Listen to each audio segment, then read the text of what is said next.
তো guys finally চলে এসেছি ইমামবাড়ি। এখান থেকে মিনারটা দেখো, ঠিক আছে? ইমামবাড়ির মিনারটা দেখো, ওফ যা সেরা সেরা সেরা।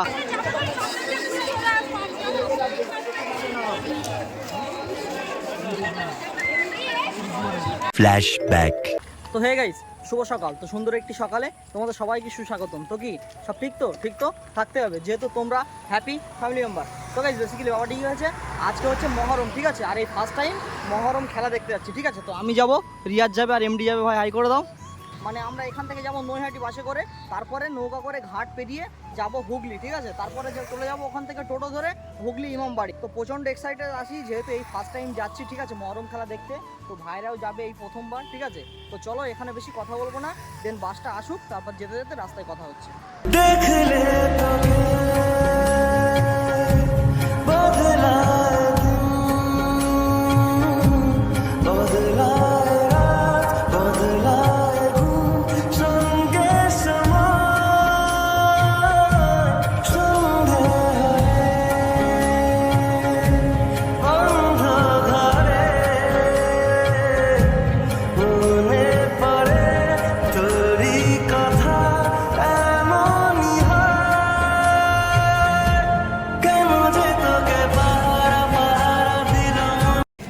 ফাইনালি বাস থেকে নেমে এখন হেঁটে হেঁটে যাচ্ছি ফেরিঘাটের দিকে। মানে ওখান থেকে আবার 5 টাকা করে টিকিট কেটে নৌকায় উঠে নদী পার হতে হবে, ঠিক আছে? আজকে প্রচুর পরিমাণে কিন্তু রোদ, সেই রোদ্দুরের মধ্যেও আমরা কষ্ট করে হেঁটে হেঁটে যাচ্ছি। কি ভাই কেমন রোদ বলো আজকে? গরম, প্রচুর গরম বলো। তো চলো এখন গিয়ে টিকিটটা কাটবো, টিকিটটা কেটে নৌকায় করে নদী পার হবো। তো গাইস ফাইনালি টিকিট কেটে এখন দাঁড়িয়ে আছি, ঠিক আছে? আর আমাদের আসার আগে কিন্তু একটা বোট ছেড়ে দিয়েছে, ঠিক আছে? নৌকা ছেড়ে দিয়েছে, আর এখানে সব দাঁড়িয়ে আছে আমার ফ্রেন্ডগুলো।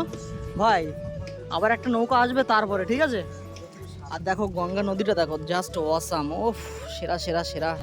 তো এই যে এই নৌকায় করেই আমরা যাব, ঠিক আছে? মানে এই নৌকাটা সেই ওপার থেকে এসছে, ঠিক আছে? ওপার থেকে এপারে এসছে, আবার এই নৌকা ধরে আমরা এপার থেকে আবার ওপারে যাব, ঠিক আছে? মানে এই রোদ্রের মধ্যে শুধু তোমার জন্য দাঁড়িয়ে আছে।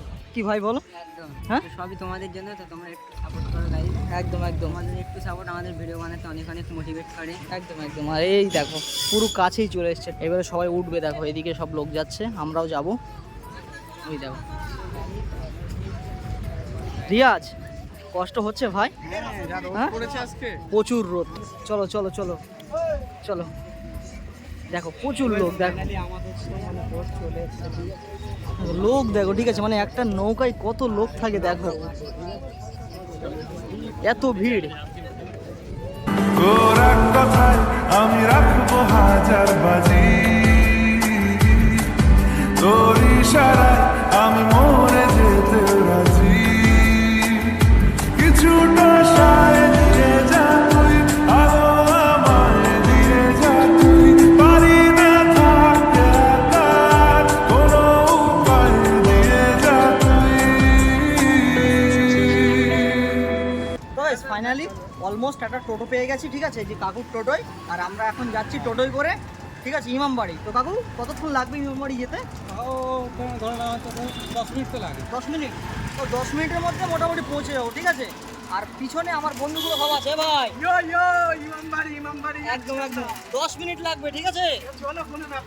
একদম একদম। তো গাইস 10 মিনিটের মধ্যে চলে যাবো ইমামবাড়ি। তো চলো ইমামবাড়ি গিয়ে ইমামবাড়ির সমস্ত ক্লিপ দেখাচ্ছি। তো গাইস ফাইনালি চলে এসেছি ইমামবাড়ি। আর এখান থেকে মিনারটা দেখো, ঠিক আছে? ইমামবাড়ির মিনারটা দেখো, ওফ যা সেরা সেরা সেরা। আর ওপরে দেখো মেঘ করে আছে, তো তার জন্য আরও কিন্তু ভালো লাগছে। তো যাই হোক, মেঘ হোক আর বৃষ্টি হোক, যা হয়ে হোক হবে, ঠিক আছে? ওটা কোনো ব্যাপার না। তো তারপরে চলে আসলাম ইমামবাড়ির ভিতরে। আর আজকে যেহেতু মহরম উপলক্ষে মাইক চলছিল বলে আমার ভয়েস ওভারটা দিতে হলো। তো সর্বপ্রথমেই বলি, ভারতের পশ্চিমবঙ্গের রাজ্যে হুগলি জেলার অবস্থিত অন্যতম একটি পর্যটক কেন্দ্র হলো ইমামবাড়া। শিয়াপন্থী মুসলিমদের অন্যতম তীর্থস্থান হলো এই হুগলির ইমামবাড়া। তো গাইস এই ইমামবাড়াটা অনেকেই হয়তো হলঘর বা রাজবাড়ি কিংবা ইমামদের থাকার জায়গা বলে মনে করে। আদেও কি কথাগুলো ঠিক? তো চলো আজকে এই ভিডিওর মধ্যে সবকিছুই তুলে ধরবো। তো তোমরা ভিডিওটা একদমই স্কিপ করবে না, ভিডিওটা কন্টিনিউ দেখতে থাকো। 1841 সালে বিখ্যাত দানবীর মোহাম্মদ হাজি মহসিন এই ইমামবাড়ার কাজটা শুরু করে, কিন্তু তিনি এই ইমামবাড়ার কাজটা কমপ্লিট করতে পারেনি। তো হাজি মহসিনের মৃত্যুর পর এই ইমামবাড়ার কাজটা অনেকটা খারাপ হয়ে পড়ে। তারপর ইমামবাড়ার দায়িত্ব নেন সৈয়দ আহমেদ কারামত আলী, আর এনার অধীনে গড়ে ওঠে এই হুগলির ইমামবাড়া। তো আমি এই ফার্স্ট টাইমে আসলাম ইমামবাড়াতে, আর আমার খুব ভালোই লাগছিল। আর আজকে যেহেতু মহরম, এর জন্য কিন্তু টিকিট কাটতে হয়নি। অন্যদিন আসলে নাকি 10 টাকা করে টিকিট কেটে তাই ভেতরে ঢুকতে হয়, ঠিক আছে। তো চলো, ফার্স্ট টাইমে তো আসলাম ইমামবাড়াতে, তো ভেতরটা কেমন চলো দেখা যাক। ভেতরে নাকি অনেকগুলো ঝাড়বাতি রয়েছে, প্লাস তাজিয়া রয়েছে, যেগুলো দেখার মতো, ঠিক আছে। তো চলো ভেতরের দিকেই যাচ্ছি। আর ভেতরের ডিজাইনগুলো দেখো কত সুন্দর, ঠিক আছে। মানে আদিম যুগে তৈরি করো, তো আদিম যুগের জিনিসের একটা ডিজাইনই আলাদা। আর আজকে যেহেতু মহরম, অন্য দিনের ন্যায় আজকে মহরম উপলক্ষে কিন্তু প্রচুর মানুষের ভিড়, ঠিক আছে। এমনি ইমামবাড়াটা প্রতিদিনই খোলা থাকে, বাট মহরম উপলক্ষে একটু বেশিই ভিড়, ঠিক আছে। আর মহরমের দিন আমিও আসলাম, আর আমারও খুব ভালো লাগছিল। আর দেখো সামনেই একটা তাজিয়ানা কি বলে সেটা দেখে ফেললাম। তারপর আমি রিয়াজকে বলছিলাম যে রিয়াজ, আমরা ফার্স্ট টাইমে যে ইমামবাড়ি আসলাম, তোমার কেমন লাগছিল? তাই বলো, রিয়াজ বলছিল যে আমারও খুব দারুণ লাগছিল। আর এই ঘরের ওপরের ডিজাইনগুলোও কিন্তু দারুণ, মানে একটা রাজবাড়ির মতো লাগছিল। তো চলো আরো ওইদিকে যাচ্ছি, ঠিক আছে। যেহেতু ওইদিকে আরো নাকি দেখার জিনিস আছে, মানে দেখার জিনিস বলতে ওই তাজিয়া নাকি বলে না। আমার সত্যি কথা বলতে এসব দিক থেকে অত নলেজ নেই, বাট আমি এখানে এসে যতটুকু শুনলাম ততটুকুই তোমাদের সঙ্গে শেয়ার করছি। মানে আমার সামনে যে দেখতে পাচ্ছ, এটা একটা তাজিয়া, এটা একটা তাজিয়া, মানে এখানে সব পরস্পরস তাজিয়াগুলো রাখা আছে, ঠিক আছে। এইগুলো নাকি মহরমের দিনই খোলা হয়, আর বাদবাকি দিন কিন্তু বন্ধ থাকে, ঠিক আছে। তো আজকে মহরম বলেই আমরা আজকে চলে আসলাম। আর অনেক দিন থেকেই আসবো বলছিলাম যে আজকে যাব, কালকে যাব, এরকম বলে অনেক সময় হচ্ছিল না। তো ফাইনালি আজকে মহরম উপলক্ষে সময় হলো। আর এই ইমামবাড়ার নাকি অনেক ইতিহাস রয়েছে, ঠিক আছে। মানে এই ইমামবাড়াটা ইতিহাসের একটা চলন্ত ঐতিহাসিক নিদর্শন জায়গা বলা যায়। আর ভেতরটা আমরা অনেকক্ষণ ঘুরে ঘুরে দেখলাম, তো চোখের সামনে কত যে ঝাড়বাতি দেখলাম সেটা তো মুখে বলতে পারবো না। মানে একটা ঘরের মধ্যে অনেকগুলো ঝাড়বাতি রয়েছে, যেটা তোমরা গুনে শেষ করতে পারবে না। তো গাইস, ইমামবাড়ির ভিতরে তো অনেকক্ষণ থাকলাম, থেকে ভিতরটা সবকিছু দেখলাম। এখন বাইরের দিকে আসলাম, যেহেতু বাইরে কি কি আছে সেগুলোও দেখাতে হবে। তো চলো বাইরের দিকে যাই। আর বাইরে থেকে দেখো ইমামবাড়িটা কত সুন্দর লাগছে, ঠিক আছে। আর ওই যে সামনে দেখতে পাচ্ছ ক্লক টাওয়ার, ওটা নাকি 150 থেকে 160 ফুট মতো উচ্চতা আছে, ঠিক আছে। তো আমার তো বেশ দারুণ লাগছিল ক্লক টাওয়ারটা। আর পুরো বিল্ডিংটা দেখো, জাস্ট অসাধারণ, ঠিক আছে। মানে দুই ধারের মধ্যে একদিকে আছে মাদ্রাসা আর একদিকে আছে গেস্ট হাউস। মানে এই মহরমের সময় অনেকেই বাইরে থেকে আসে, ঠিক আছে, তাদের থাকার ব্যবস্থা করা হয়। আর সামনেই আছে দেখো একটা জলের ফোয়ারা মতো, সন্ধ্যার দিকে মানে এখানে ওই জলের একটু ফোয়ারা দেখানো হয়। এটাও বেশ দারুণ একটা দর্শনীয় জিনিস, ঠিক আছে। এটা সম্ভবত সন্ধ্যার দিকে চালু হয়। তো যাই হোক গাইস, মানে অনেকক্ষণ ধরে ইমামবাড়িটা ঘুরলাম, আর হাঁটাচলা করতে পারছি না, এরকম একটা ব্যাপার। যেহেতু আজকে যা রোদ পড়েছে, আর এই রোদ্দুরের মধ্যে যা গরম, মানে আমি সবাইকে বলছিলাম যে ভাই চলো চলো বাড়ি চলো, বাড়ি চলো, ঠিক আছে। আর ভালো লাগছে না, যেহেতু অন্য দিনের ন্যায় আজকে মহরম উপলক্ষে আরও বেশি ভিড় হয়েছে। তো গাইস, ফাইনালি ইমামবাড়ি ঘোরা তো পুরোপুরি কমপ্লিট হয়ে গেছে। আর আজকে যেহেতু প্রচুর পরিমাণে রোদ পড়েছে, তার জন্য বেশিক্ষণ কিন্তু থাকলাম না, ঠিক আছে। এখন বাড়ির দিকে যাচ্ছি। আর ওই যে মানে সবাই বলে না যে মহরমের দিনে একটা খেলা হয়, কাটাকুটি খেলা, সেই সব খেলা হালকা একটুকুনি দেখেছি, ঠিক আছে। বাট আমার ওই সব রক্ত বা কাটাকুটি দেখলে না আমার সহ্য হয় না, বা থাকতে পারি না, মাথা ঘুরে ওখানে পড়ে যাবো। তার জন্য কিন্তু খেলাটাও দেখিনি আর ভিডিও করিনি, ঠিক আছে। তো এখন প্রায় 3টে বাজতে যায়, তো আর থাকতে পারছি না এখানে, যেহেতু প্রচুর পরিমাণে গরম রোদ পড়েছে।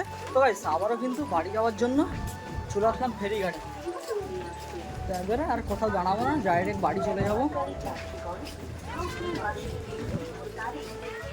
জাহাজটা ভিড় হচ্ছে, ও ভিউটা দেখো, ঠিক আছে। নদীর ভিউটা দেখো, যা সেরা, দারুণ লাগছে কিন্তু, যাই বলো। চলো, পুরো তো ভরে গেছে ভিতরটা এমডি। তো ফাইনালি তো জাহাজে উঠে পড়েছি, ঠিক আছে। আর জাহাজটা অলরেডি ছেড়েও দিয়েছে। এখন ওপারে যাবো, গিয়ে বাস ধরে সোজা বাড়ি যেতে ভাই। আর এখানে দাঁড়িয়ে না, মানে সামনে দিয়ে হাওয়া আসছে, তো জাস্ট দারুণ লাগছে, শান্তি হয়ে যাচ্ছে এরকম একটা ব্যাপার, ঠিক আছে। নদীর ভিউটাও কিন্তু দারুণ, সেরা সেরা সেরা। আর সে দেখো ওখান থেকে আর একটা জাহাজ আসছে, ঠিক আছে। তো এমনি কেমন লাগছে ভাই এই ওয়েদারে?